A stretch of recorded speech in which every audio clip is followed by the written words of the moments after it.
नमस्ते, Girish India academy में आप सभी का स्वागत है। और आज का हमारा टॉपिक है स्टार डेल्टा कनेक्शन। तो यहाँ पे जो आप डायग्राम देख रहे हो ये है स्टार कनेक्शन। और स्टार कनेक्शन में क्या होता है, ये जो मोटर वाइंडिंग्स है, समझो 3 वाइंडिंग्स है यहाँ पे, तो उसके जो एक हैंड है उसको एक साथ में हम जोड़ देते हैं और बाकी एंड जो है यहाँ से हम आर वाई बी कनेक्शन देते हैं। तो कनेक्शन देने के बाद क्या होगा, हर एक वाइंडिंग को सिंगल फेज मिलती है। मतलब 230 वोल्ट जो है आर से जा रहा है, 230 वोल्ट वाई से जा रहा है, 230 वोल्ट बी से जा रहा है। तो इस तरीके से हर एक वाइंडिंग को सिंगल फेज मिलती है। आगे देखेंगे डेल्टा कनेक्शन क्या होता है। तो डेल्टा कनेक्शन में अगर आप देखोगे तो वाइंडिंग को कुछ इस तरीके से हमने जोड़ा है और यहाँ पे आर फेज है, यहाँ पे वाई फेज है और यहाँ पे ब्लू फेज है। तो हर एक वाइंडिंग को जो है 2 फेज मिल रही है। जैसे कि इस पर्टिकुलर वाइंडिंग की बात करें तो यहाँ से आर और बी फेज मिल रही है। तो यहाँ पे जो वोल्टेज होगा दैट विल बी 440 वोल्ट। यहाँ से आर और वाई आ रहा है तो यहाँ पे 440 वोल्ट होगा। और यहाँ से वाई और बी वोल्ट ये आ रहा है, फेज आ रही है, तो यहाँ पे 440 वोल्ट मिलेगा। मतलब हर एक वाइंडिंग को 440 वोल्ट यहाँ पे मिलते रहेगा। तो बेसिक डिफरेंस क्या हो गया, स्टार कनेक्शन में हम सिंगल फेज दे रहे हैं 230 वोल्ट 220 वोल्ट 230 वोल्ट दे रहे हैं, और जो डेल्टा कनेक्शन होता है उसमें हम लोग 440 वोल्ट दे रहे हैं। ठीक है। अब यहाँ पे आप साथ में देख सकते हो जो है ये जो फर्स्ट जो है दैट इज डेल्टा कनेक्शन और ये जो है स्टार कनेक्शन है। 230 वोल्ट मिल रहा है और यहाँ पे 440 वोल्ट मिल रहा है। अब होता क्या है, जब मोटर को स्टार्ट करते हैं तो इनिशियली जो मोटर करंट लेती है वो जो है 3 to 4 टाइम्स करंट लेती है। फॉर एग्जांपल अगर 10 एम्पियर मोटर का करंट कंजम्पशन है तो मोटर चालू करने के बाद में वो 30 से 40 एम्पियर करंट लेगी। अगर इतना हाई करंट वो मोटर ले रही है और उस वक्त में अगर वोल्टेज भी हाई होगा तो वाइंडिंग जो है उसमें जल सकती है। Because of high voltage and high ampere उसके ऊपर लोड आ जाएगा, ज़्यादा पावर पास होने की वजह से वाइंडिंग जल सकती है। और वाइंडिंग को जलने से बचाने के लिए हमें शुरुआत में मोटर वाइंडिंग को कम वोल्टेज देना ज़रूरी है। तो क्या होगा, करंट की वैल्यू भी कम होगी और जिसकी वजह से जो वाइंडिंग है सेफ रहेगी। इनिशियली कुछ सेकंड तक मोटर हाई एम्प्स लेती है। मोटर एक बार 70-80% स्पीड पकड़ ले उसके बाद में उसका करंट कम हो जाता है। तो शुरुआत के जो कुछ सेकंड्स होते हैं तब मोटर को कम वोल्टेज देना ज़रूरी होता है और उसके लिए हम स्टार कनेक्शन का इस्तेमाल करते हैं। तो मोटर को स्टार्ट करते वक्त हम स्टार में स्टार्ट करते हैं और एक बार मोटर 70-80% स्पीड पकड़ ले फिर उसको डेल्टा कनेक्शन से चालू रखते हैं। यहाँ पे हम स्टार कनेक्शन देखेंगे। यहाँ पे मैंने आपको डायग्राम बताया स्टार कनेक्शन कैसे होता है।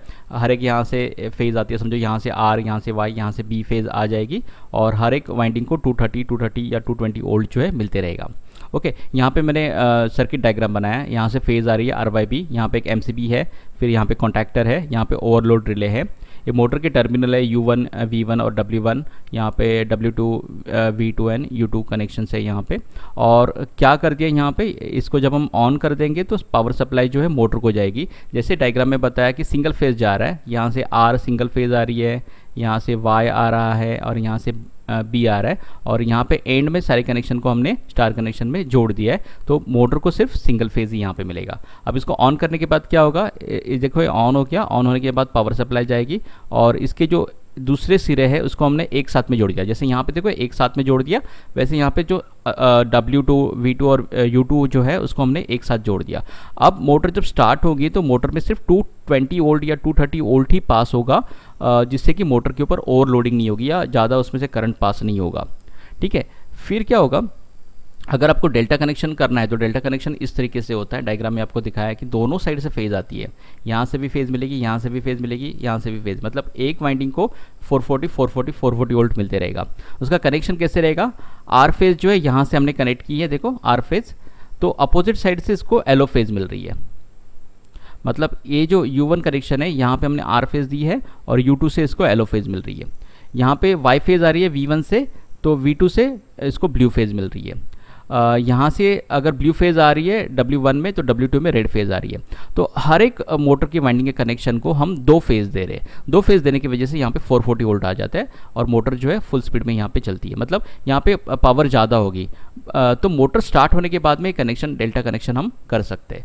तो जब हम इसको ऑन करेंगे, ऑन करने के बाद में कुछ इस तरीके से पावर सप्लाई चालू होगी और यहाँ से भी पावर सप्लाई आएगी, यहाँ से भी पावर सप्लाई आएगी और 440 वोल्ट जो है वाइंडिंग को मिलेगा और मोटर चलती रहेगी। दोनों को साथ में कैसे कनेक्ट करेंगे, यहाँ पे डेल्टा स्टार्टर भी है, यहाँ पे स्टार कनेक्शन भी है, स्टार स्टार्टर भी है। तो मोटर को जब हम शुरुआत करते हैं तो इनिशियली इसको हम ऑन करेंगे स्टार को और मोटर जो है सिंगल फेज़ में उसको मतलब यहाँ पे हर एक वाइंडिंग को सिंगल फेज़ मिलती रहेगी 230 230 230 या 220 220 220 यहाँ पे मिलती रहेगी और मोटर यहाँ पे स्टार्ट हो जाएगी। ओके, शुरुआत में जब 70 to 80% स्पीड मोटर पकड़ ले तो इसको हम ऑफ़ कर देते हैं और इसको डेल्टा को ऑन कर देते हैं। आगे जाके देखेंगे कि किस तरीके से सर्किट चालू होता है। जैसे कि मोटर को हमने शुरुआत में चालू किया तो इसमें एक ऑटोमेटिक सिस्टम होती है, अपने आप ही स्टार कनेक्शन पे वो चालू हो जाती है। और स्टार कनेक्शन पे चालू होने के बाद में इस तरीके से ये तो कट ऑफ है, देखो डेल्टा कनेक्शन ऑफ है, तो सिर्फ आर जो है कनेक्शन यहाँ से आ रहा है, वाई यहाँ से आ रहा है, ओके, और बी यहाँ से आ रहा है। अपोजिट साइड से कोई कनेक्शन चालू नहीं है और इसके सीधे जो यहाँ पे स्टार कनेक्शन के हमने एक साथ में जोड़ दिया है तो स्टार कनेक्शन हो गया। मोटर को सिर्फ क्या मिलेगा 220 वोल्ट हर एक वाइंडिंग में मिलेगा। तो मोटर को इनिशियली वोल्टेज कम है तो मोटर में से करंट भी कम पास होगा और मोटर वाइंडिंग जो यहाँ पे नहीं जलेगी क्योंकि सेफ लिमिट में मोटर चल रही है। आफ्टर जब वो 70 to 80% स्पीड मोटर पकड़ लेगी उसके बाद में जो है उसमें एक टाइमर होता है, जो टाइमर स्टार कनेक्शन को कट ऑफ कर देगा और डेल्टा को ऑन कर देगा। डेल्टा को ऑन करने के बाद में मोटर को यहाँ से आर फेज़ आ रही है, यहाँ से एलो फेज़ आ रही है, यहाँ से वाई फेज़ आ रही है, यहाँ से ब्लू फेज़ आ रही है, यहाँ से जो ब्लू फेज़ आ रही है तो यहाँ से रेड फेज़ आ रही है। तो हर एक जगह पे क्या होगा 440 वोल्ट मोटर वाइंडिंग को मिलेगा और मोटर वाइंडिंग जो है इस तरीके से मोटर कंटिन्यूशन में चलती रहेगी। Thank you very much.